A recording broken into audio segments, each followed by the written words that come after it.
E hoje eu trouxe de novo a nossa agente de imigração oficial do canal. Vocês pedem tanto, manda tanta pergunta, tanta dúvida, que eu elenquei aqui as principais, Ana. Ótimo. Isso mesmo, a gente pode fazer isso várias vezes. Então você tem dúvida, manda pra gente, a gente faz um compilado aqui e responde as perguntas, o que fica bem mais fácil pra todo mundo. E serve pra outras pessoas também, né? Sem dúvida, porque muitas vezes são repetidas as perguntas, então não esquece de seguir a gente no Instagram e também na página da Seven, no site deles, que eu deixo tudo aqui embaixo. E vamos para as perguntas. Vamos! Look at me, Australia's the best place to live. Look at me, Australia's the best place. Look at me, Australia's the best place. Então a primeira pergunta é da Rosiane. Eu trouxe aqui um papelzinho, uma colinha, porque são 10 perguntas no total. Vamos lá. Então a Rosiane perguntou, acho que ela assistiu o último vídeo e ela falou assim: excelente vídeo, gostaria de saber sobre o visto religioso para pastores, missionários. Existe isso, Ana? Existe, mas é uma categoria especial. Antigamente era um sponsorship, um patrocínio comum. Hoje em dia ele tem uma categoria especial, que tem várias regras. E a instituição ou a igreja tem que ter uma aprovação especial que chama Labor Agreement, né? Então não é um processo super simples, porque a empresa vai ter que se cadastrar antes disso, né? A instituição vai ter que se cadastrar, mas é possível sim. Interessante. Então, muito bem. Agora a próxima pergunta é da Pri Ollier. Não sei se é assim que se fala, mas... Oi, Dé, tenho muito interesse em saber se é possível levar uma ONG para a Austrália. Uma ONG que já existe no Brasil, por exemplo, e se existe algum visto que se encaixe para isso. Tá. Levar empresas em geral do Brasil para a Austrália é possível, e uma ONG é uma empresa. A única coisa, para ser ligado a um visto, essa ONG, apesar dela não ter fins lucrativos, ela tem que ter dinheiro. Então o que quer dizer isso? Se a ONG só trabalha com voluntários, né? Não tem nenhum tipo de entrada de dinheiro, não, aí já é mais complicado, tá? Agora, se essa ONG ela não tem fins lucrativos, mas ela gera dinheiro para pagar, né, através de doações, para pagar os funcionários, para pagar os custos da empresa, isso é possível, mas aí a gente tem que analisar caso a caso, porque tem, né, tem um mínimo de valores para isso e tudo mais, tá? Mas se não for em questão do visto, trazer qualquer empresa do Brasil para cá é possível. Independente de visto. Independente de visto. Muito bem. Então vamos para a próxima pergunta, que é da Daniele Carvalho. Estou terminando gastronomia e gostaria muito de saber sobre o visto 407. A maioria das agências que organizam estágios não sabem sobre o visto. Ou tem restrições com a idade, sendo que o site da imigração, né, não fala sobre. Desde já, obrigada. É assim, Daniele, o 407 é um visto de treinamento, tá? E só que quem termina gastronomia ela tá no Brasil, né? Todos eles estão no Brasil. Então tá. Então foi por isso que ela falou do 407. Entendi. Não, é possível, tá? Você precisa de uma empresa, um convite de uma empresa, porque o 407 é um visto de treinamento para você treinado por uma empresa, né? Isso é possível. Não tem restrição de idade e você recebe... Você vai fazer esse treinamento por 1 ano e depois pode renovar por mais 1. Tá? O mais importante desse visto é entender o que acontece depois disso, né? Porque em alguns casos o visto 407, ele, se for só 1 ano e acabou, ele não vai resolver muito problema, né? É prolongado. Então tem que só tomar cuidado para usar o 407 de uma forma muito eficiente, né? Não é simplesmente pegar o visto e trabalhar 1 ano, tá? Mas é possível sim, tá? É um visto de treinamento, a gente pode também colocar o link com mais informações aqui pra vocês. Mas ele não gera, por exemplo, um visto de PR, de residente permanente. Ele é um visto de trainee pra quem acabou de se formar. Legal, muito bem. Próxima pergunta é do Wellington Leite. Eu acho que ele foi na sua palestra no Brasil. Ah, legal! E ele colocou assim: eu sou MEI, que é o microempresário individual, e gostaria de saber se posso usar isso como experiência profissional. Pode, sem dúvida. A única coisa que tem que ser muito bem analisada, principalmente no Brasil, é aquela história: ai, eu não declaro tudo pra pagar menos imposto, ai, eu não declaro imposto de renda porque não sei o que, ai, não. Essa novela toda precisa ser esclarecida e feita de uma forma correta. Então, se você tem uma MEI, você declara, paga imposto de renda, tá tudo bonitinho, tem um registro direitinho, é possível sem problema nenhum. E ele continua perguntando aqui, ele falou que quer saber sobre a demanda na área de eletrotécnica. Sim, tá grande, continua grande, sempre foi grande, então é possível sim. Muito bem, então a próxima pergunta é da Regina Gomes. Ela perguntou: oi, Débora linda. Ai, obrigada. A próxima vez você escreve Ana linda também? Ela é linda também. Como é a área profissional de educação física ou personal?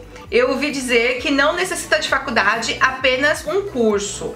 E a profissão com uma boa demanda? E quanto ao salário? Amei, sou sua fã, beijos. Então vamos lá, não é bem assim, tá? A parte de educação física é um professor. Então você tem que ser reconhecido como um professor. Na Austrália eles não dividem professor de áreas, é professor.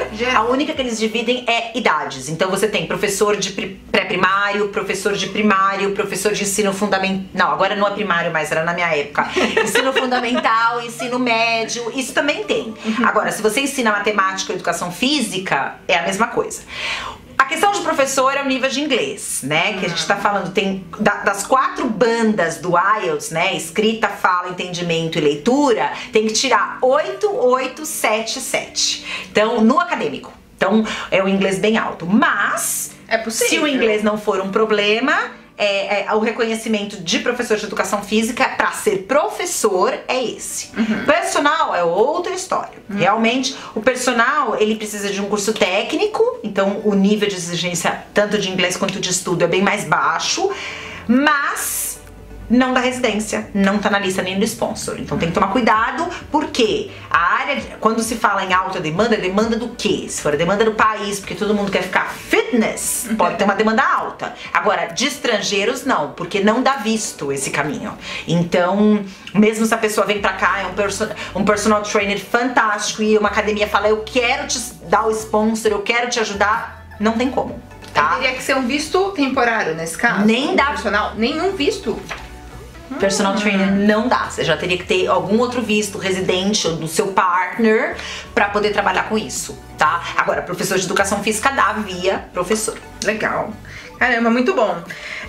A próxima eu não sei dizer esse nome aqui porque é um nome do Instagram. É um código do Instagram, mas assim, é M Santocour. Eu acho que é assim.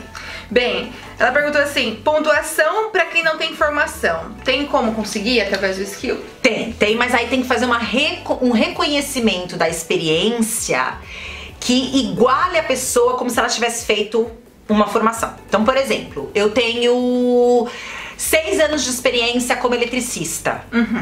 Essa experiência pode ser utilizada para me dar uma qualificação, um nível de, como se eu tivesse feito um curso no Senai, por exemplo, no Brasil, tá?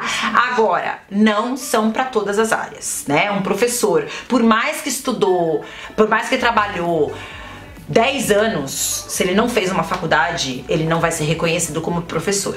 Então vai depender de cada profissão. Um engenheiro, um médico, né? Nem poderia, mas assim, algumas profissões que vamos dizer assim, aceitam a experiência para equiparar no nível de qualificação, né? Então, chefe de cozinha é uma, por exemplo, né? Quem trabalhou 10 anos na área não precisa fazer um curso. Sim. Já pode utilizar essa experiência. E isso, com esse reconhecimento e essa equivalência, a pontuação existe.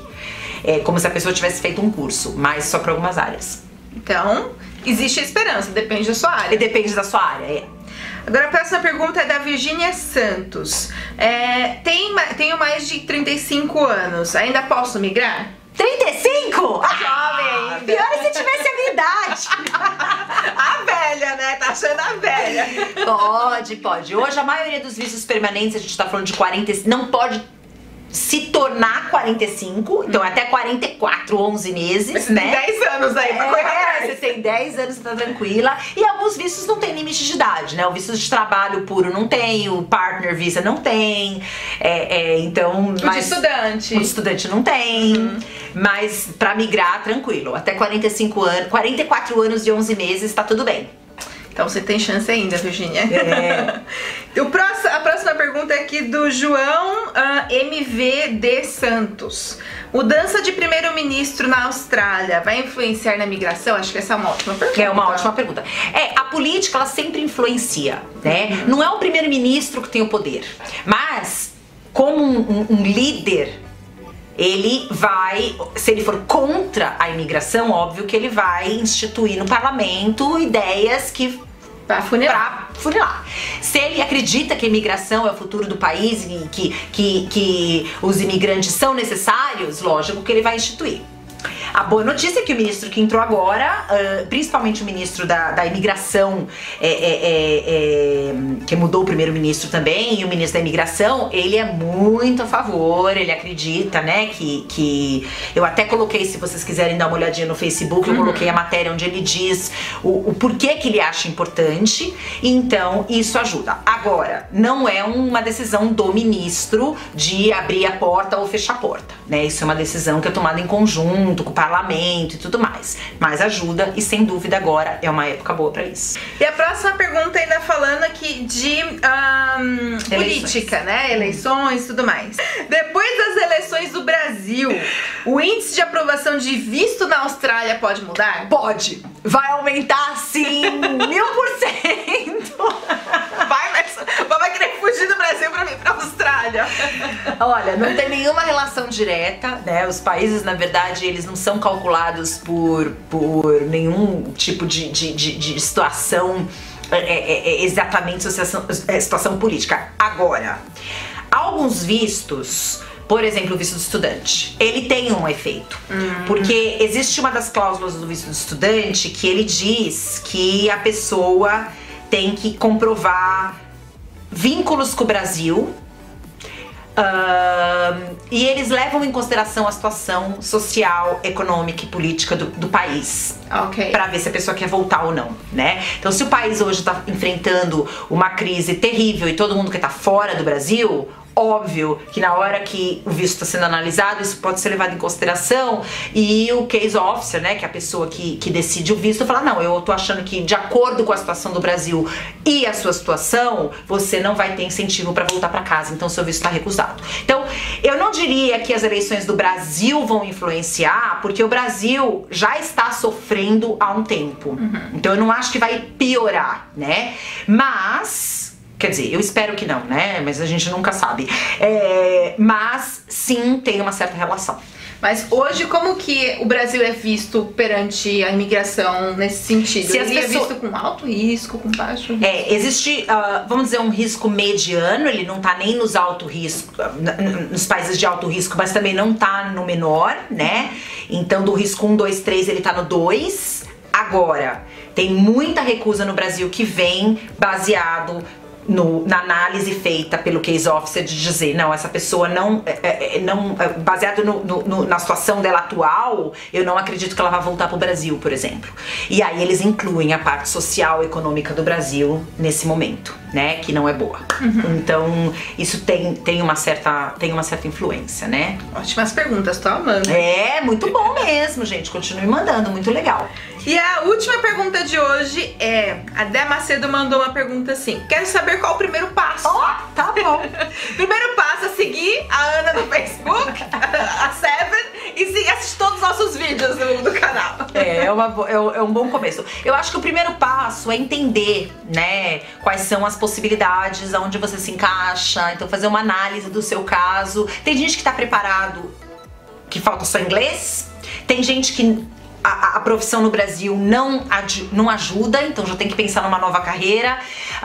Tem situações e situações, né? Então eu acho que o primeiro passo é entender aonde você está para um programa migratório, quão longe, quão caro vai ser chegar onde você quer. E depois disso é passo a passo, né? Planejamento e começar a fazer a coisa acontecer. Tem coisas hoje em dia que eu falo que você não vai conseguir fugir de forma nenhuma, uma delas é inglês, né? Antigamente alguns vistos e algumas coisas na Austrália elas faziam o inglês não ser prioridade. Hoje não existe mais isso e vai ficar cada vez mais esse pré-requisito vai ficar cada vez mais forte. Faz sentido, né? Faz sentido, né? Tem que pra fazer um país crescer, você tem que falar a língua desse país, né? Então isso é uma coisa que antigamente as pessoas falavam, aprendi um pouquinho, já dá. Hoje em dia não vai ser mais assim. Então você quer migrar daqui 2 anos, uma coisa que você já pode fazer sem dúvida é começar a fazer inglês de uma maneira assim efetiva, né? Não é uma vez por semana na escola, tal, aquelas histórias que a gente já conhece, lê bastante. Hoje em dia tem uma coisa que não existia antes, né? Internet, você pode assistir a canais australianos para começar a entender ficar acostumado com o sotaque, e tudo mais. Então assim, hoje você tem 1 milhão de ferramentas que antigamente você não tinha, e isso é uma coisa. Outra é o planejamento, saber direitinho, né? Porque a ansiedade, ela é horrível, né? Então se você tiver uma boa ansiedade, que assim, estou fazendo a coisa acontecer, é gostoso. Agora, a ansiedade negativa de eu tô nadando, mas não tô chegando em lugar nenhum, essa é uma ansiedade ruim. Então, e ela só atrapalha.